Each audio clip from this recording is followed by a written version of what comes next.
We get asked a lot about uncontested divorces in Texas, and here's the real truth on that is a divorce is a lawsuit.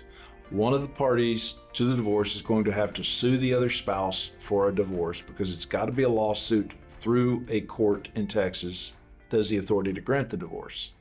It's sort of a misnomer to call it an uncontested. However, there are very cooperative divorces, and we'll call that uncontested, that can move along fairly quickly. How long can an uncontested divorce last? It could last just as long, if not longer, than a contested divorce if we're not working together to try to get this done and wrapped up. If both parties are committed to getting an uncontested divorce or a contested divorce for that matter, if we're committed to getting this done, we can get this done in 60 days because that's the minimum time a divorce has to be on file in Texas for the court to have authority.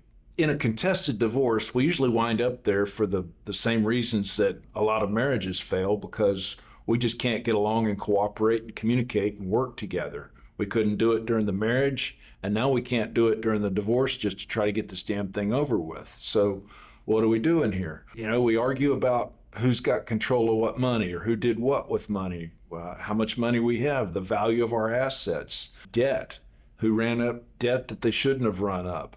We can get into kid issues where we just absolutely are not going to agree on what's going to happen with our children on the other side of divorce.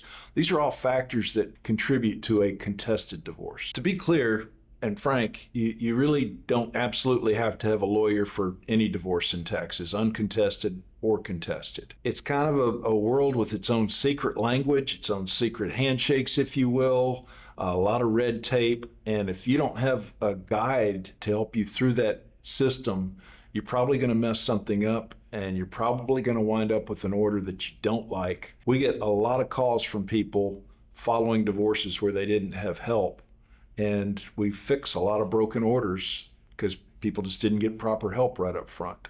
So we get a lot of calls about uncontested divorces, and here's how that goes.